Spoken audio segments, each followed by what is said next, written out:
प्रिय विद्यार्थियों, आज हम ये अंतिम वर्ष के द्वितीय प्रश्न पत्र राजस्थान का इतिहास एवं संस्कृति के अंतर्गत पूर्व पाषाण काल के पश्चात के युग पर चर्चा करेंगे। राजस्थान के आदि मानव ने इतिहास के कई हजार वर्ष पूर्व पाषाण काल में ही बिताए। धीरे धीरे उसके मस्तिष्क एवं ग्रहण शक्ति का विकास होता गया और इनका लाभ उठाकर उसने उत्तर पाषाण काल में प्रवेश किया। यद्यपि इस काल में भी उसके हथियार और औजार पत्थर के ही थे, किंतु उनके निर्माण में पहले की अपेक्षा कहीं अधिक विविधता, कुशलता और सौंदर्य पाया जाने लगा। कहा जाता है कि इनके निर्माण करने वाले एक दूसरी जाति के पुरुष थे, जिनको प्रोटो ऑस्ट्रालॉयड नाम दिया गया है, जिनकी संस्कृति नियोलिथिक कल्चर के नाम से प्रसिद्ध है। यह कहा जाता है कि ये लोग पूर्व पाषाण के उत्तराधिकारी नहीं थे, बल्कि वे बाहर से आए थे, किंतु यह निश्चित रूप से बताना कठिन है कि वे कहाँ से आए थे। इनके निवास स्थान और औजार अब वे प्राकृतिक खोहों में, कंदरों में न रहकर बुद्धिर हाथों से काम करना प्रारंभ करके पहाड़ियों और नदी की समतल पीठों पर अपने मकान बनाने का प्रयास करते थे। भवन निर्माण कला का प्रथम प्रयोग था पत्थर के टुकड़े और मिट्टी के बड़े बड़े ढेले एक दूसरे के ऊपर रखकर मकान की दीवार बनाई गई। फूस, पेड़ों की टहनियों, लकड़ी व जानवरों की हड्डियों को जोड़कर मकान की छत तैयार की गई। यह मकान झुंडों में बनते थे, जो मानव की सामाजिकता और संगठनात्मक प्रवृत्ति को प्रकट करते हैं। यद्यपि इस युग में भी मानव मुख्य रूप से पाषाण के औजारों पर ही निर्भर था, तथापि ये औजार पूर्व के औजारों की अपेक्षा अधिक परिष्कृत, सुघड़, पॉलिश किए हुए तथा अन्य कठिन धातु से घिसकर नुकीले और सुंदर बनाए जाते थे।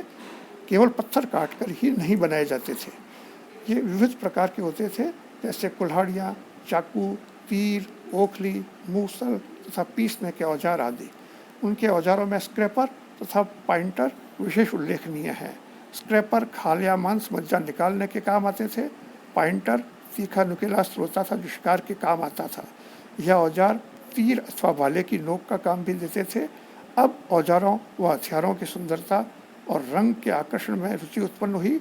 लकड़ी और हड्डी का अधिक उपयोग होने लगा। मिट्टी के बर्तन भी बनने आरंभ हो गए। पहले बर्तन हाथ से बनते थे, फिर चाक पर बनने लगे।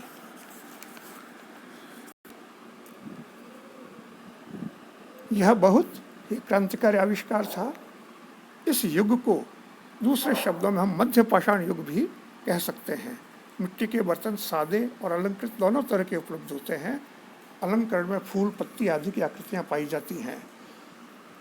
इस युग में औजार तथा बर्तन बहुसंख्यक मात्रा में चित्तौड़ जिले में बेडच और गंभीरी नदियों के किनारे, चंबल और वामनी के तट पर, भैंसरोडगढ़ व नवाघाट, बनास तट पर हमीरगढ़, जहाजपुर, देवली व गिलूंड, लूनी नदी के तट पर पाली, समदड़ी, शिकारपुर, सोजत, पीपाड़, खींवसर, बनास नदी के तट पर टोंक जिले में भरनी आदि अनेक स्थानों में प्राप्त हुए हैं।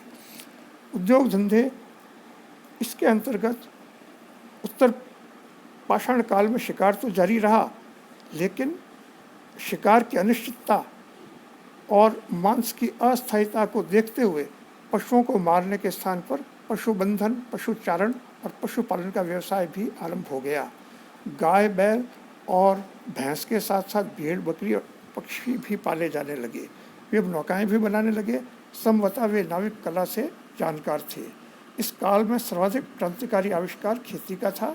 राजस्थान के उत्तर पाषाण युगीन मानव ने जंगलों में अपने आसपास की भूमि साफ करके कृषि कार्य करना आरंभ कर दिया। इससे पहले आदिम मानव भ्रमणशील था, लेकिन अब कृषि कार्य करने के कारण इसने एक स्थान पर सही रूप से जमकर रहना सीख लिया। फलस्वरूप मानव जनसंख्या सभ्यता का विकास तेजी से होने लगा। इस युग में बढ़ई, कुम्हार, बुनकर, रंगरेज आदि व्यवसाय भी शुरू हो गए थे। वे व्यवसाय शुरू होने तथा स्थायी रूप से एक स्थान पर बसने से सामूहिक जीवन व्यतीत करने की प्रवृत्ति विकसित होने लगी। गांव और समाज में संगठन की भावना भी विकसित होने लगी। भोजन एवं अग्नि का प्रयोग भी अब आरंभ हो गया।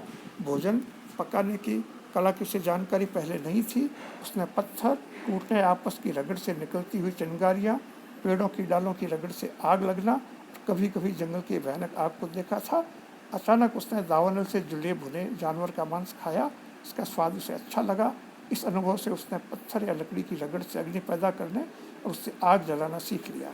उसके खाद्य पदार्थों में फल मूल व मांस के अतिरिक्त अपने खेतों में पैदा किया हुआ अन्न भी था, क्योंकि उसने पशुपालन का व्यवसाय शुरू कर दिया था।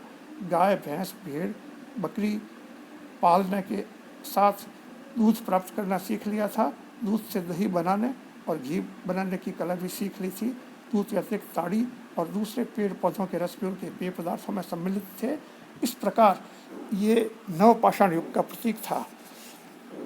वस्त्र और आभूषणों के अंतर्गत अब कपास की खेती होने लगी, जिससे सूत काटने, कपड़ा बुनने का काम आरंभ हुआ। पशुओं की ऊन से कपड़ों की बुनाई आरंभ हुई। इस प्रकार राजस्थान में उत्तर पाषाणकालीन मानव सूती ऊनी वस्त्र पहनने लगा। रंगों के प्रति मानव में स्वाभाविक आकर्षण के कारण वनस्पति से तैयार किए हुए रंगों से लाल, पीले, हरे और नीले कपड़े रंगे जाने लगे। वस्त्र पहनने का ढंग बड़ा सरल था। एक लंबे कपड़े के आधे भाग को कमर में लपेट लिया जाता था और आधे भाग को कंधों पर डाल दिया जाता था। संभवतः पुरुष सिर पर पगड़ी भी पहनते थे। स्त्रियां एक प्रकार का अधो वस्त्र लहंगे जैसा धारण करती थीं। बाल संवारने की कला भी विकसित हो गई थी। स्त्री पुरुष दोनों आभूषण पहनते थे, लेकिन स्त्रियों को पत्थर, कौड़ी, सीप, हड्डी आदि की बुनी हुई मालाएं, बालियां, अंगूठियां, कड़े व कंकड़ों से श्रृंगार करने का विशेष शौक था।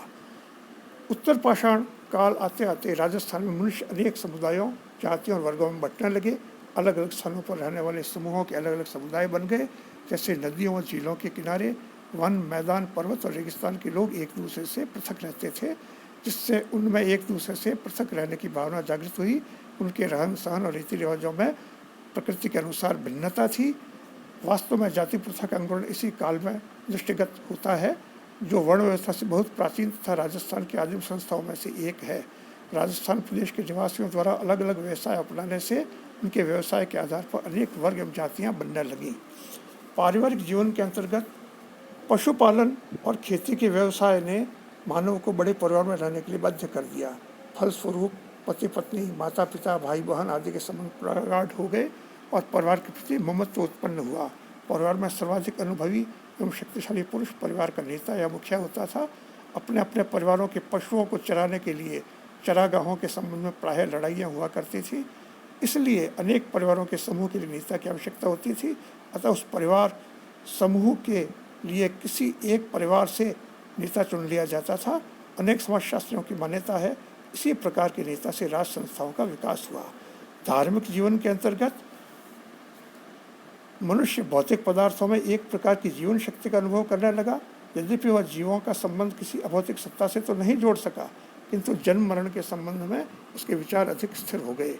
राजस्थान के उत्तर पाषाणयुगीन मनुष्य पूर्व पाषाणयुगीन मनुष्यों की भांति मृतकों के शव वन्य पशुओं के लिए यूं ही नहीं छोड़ देते थे, वरन उन्हें या तो भूगर्भ स्थित कब्र या मिट्टी के बड़े बड़े पात्रों में शव को काट कर भर देते थे, या सैक्रोफागी बड़े पत्थरों के बने हुए शव आसन में या पत्थर के कब्रों में, जिन पर एक पत्थर का बना हुआ छत्र लगा होता था, गाड़ दिया करते थे। मृतकों की हड्डियां रखने के लिए अस्थि पात्रों तथा शव के ऊपर बनी समाधियों से ज्ञात होता है इस समय के लोग जीवन श्रृंखला और पुनर्जन्म में विश्वास करते थे, अपने पितरों की पूजा भी करते थे।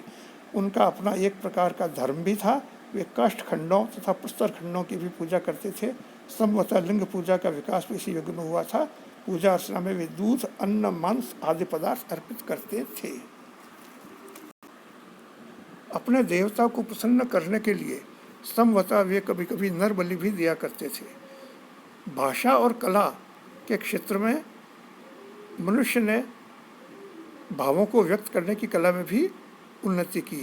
विभिन्न स्थानों में विविध जातियों और समूहों की बोलियां स्थिर होने लगीं और जीवन के विस्तार के साथ साथ उनका शब्द भंडार भी बढ़ने लगा। वर्तमान में राजस्थान की जनसंख्या का काफ़ी बड़ा अंश उत्तर पाषाणकालीन प्रोटो ऑस्ट्रालॉयड लोगों का है, जिसमें भील, मीणा तथा मेवाड़ और सिरोही की आदिम जातियाँ शामिल हैं। संभवतः वे मुंडा भाषाएं बोलते थे, क्योंकि मुंडा की उपभाषाएं दक्षिण पूर्व एशिया तथा प्रशांत क्षेत्र से लेकर ऑस्ट्रेलिया तक के लोगों की प्राथमिक बोलियां रही हैं। इस युग की कला की व्यंजना विशेषकर मिट्टी के बर्तनों पर मिलती है। रंगों का चुनाव, आकार की सजीवता और भावों का प्रत्यक्षीकरण, इन सब का सामंजस्य आदिम रूप से मिलता है। इनकी कलात्मक क्षमता का परिचय न केवल मिट्टी के बर्तनों तथा आभूषणों के नमूनों में प्राप्त होता है, बल्कि शिलाओं और पर्वतों की कंदराओं की दीवारों पर आखेट तथा नृत्य के दृश्य भी चित्रित हैं। यद्यपि ये चित्र अत्यंत ही भद्दे एवं सौंदर्य विहीन है, फिर भी मनुष्य के कलात्मक प्रयत्न के सबसे पुराने नमूने हैं। पाषाण काल के अंतिम वर्षों में धातुओं का आविष्कार और उनका सीमित उपयोग आरंभ हो गया था। भोजन पकाने के लिए बनाई गई पत्थरों की भट्टी अथवा चूल्हे का उपयोग तो मनुष्य ने जान ही लिया था। अब धातु मिश्रित पत्थरों से भोजन पकाते समय पिघली हुई दशा में जो धातु निकली, उसी से उन्हें धातुओं के अस्तित्व का पता लगा। उस धातु को ठोक पीट कर उन्होंने कुछ अच्छे औजार और हथियार तैयार किए। उन्होंने अनुभव किया कि पाषाण से निर्मित औजारों की अपेक्षा धातुओं के औजार अधिक उपयोगी हैं। अतः उन्होंने प्रधानतः धातुओं के औजारों को अपनाना आरंभ कर दिया।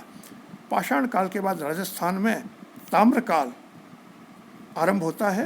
राजस्थान से संपूर्ण उत्तर भारत में पाषाण का स्थान तांबे ने ले लिया एवं औजार एवं हथियार बनाने के लिए तांबे का ही उपयोग होने लगा।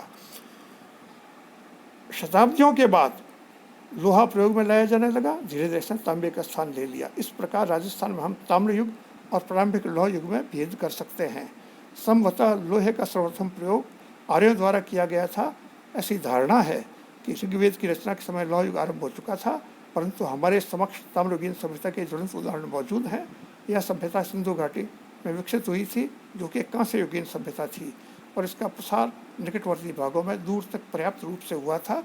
राजस्थान के पुरातत्व विभाग ने भारत सरकार के पुरातत्व विभाग की मदद से राजस्थान के विभिन्न स्थानों कालीबंगा, आहड़, बागौर, रंगमहल, बैराठ, गिलूंड, नूह आदि पर उत्खनन किया। उत्खनन में प्राप्त अवशेषों से हमें सिंधु सभ्यता से भी प्राचीन और कहीं कहीं सिंधु सभ्यता की समकक्ष सभ्यता की जानकारी भी प्राप्त होती है। पाषाण युग की देन के अंतर्गत हम कुछ बिंदुओं पर चर्चा करेंगे। राजस्थान में पाषाणकालीन लोगों ने धनुष बाण का प्रयोग आरंभ किया, जो 14वीं सदी तक युद्ध में एक आयुध के रूप में चलता रहा। इन्हीं लोगों ने नावों और जहाज़ों के रूप में अनगढ़ डोंगियों का प्रयोग शुरू किया। खेती बाड़ी का व्यवसाय, विविध प्रकार की फसलों की उपज, पशुपालन, अग्नि और धातुओं का प्रयोग, प्रदेश के आंतरिक भागों में यातायात के सुगम मार्गों की खोज, पशु, भूत प्रेत, वृक्षों आदि की पूजा, क्षेत्रपाल की पूजा, वनस्पति ज्ञान, जड़ी बूटी का पहचान, ऋतु परिवर्तन का ज्ञान, आखेट की कलाएं आदि ने जाने कितनी ही बातें हमें इन्हीं लोगों से प्राप्त हुई हैं। प्राचीन संस्कृति का चावल शब्द व जोम शब्द, जिससे जीमना निकला, मुंडा भाषा के माध्यम से हमें प्राप्त हुए हैं। इसके अतिरिक्त वृक्षों तथा पशुओं के अनेक नाम इन्हीं लोगों की देन है। उदाहरण के लिए केला, पान, बैंगन, काशीफल, चूना तथा रुई के संस्कृत नाम तथा पशुओं में पालतू चिड़िया, मोर, हाथी, टट्टू आदि के नाम हमें इन्हीं से प्राप्त हुए हैं। ऊंचे स्थलों में धान की खेती, कपास की धुलाई, सूत और ऊन के काटने बुनने की कला, चाक पर मिट्टी के बर्तन बनाने की कला, मृत्यु के पश्चात जीवन संबंधी विचार, प्रकृति पूजा आदि अनेक क्रियाएं हमें इन्हीं से मिली हैं। आर्य लोग प्रोटो ऑस्ट्रोलॉइड लोगों को सामूहिक रूप से निषाद कहते थे। भीलों और कुछ अन्य आदिवासियों को आज भी निषाद कहा जाता है। आज इतना ही, धन्यवाद।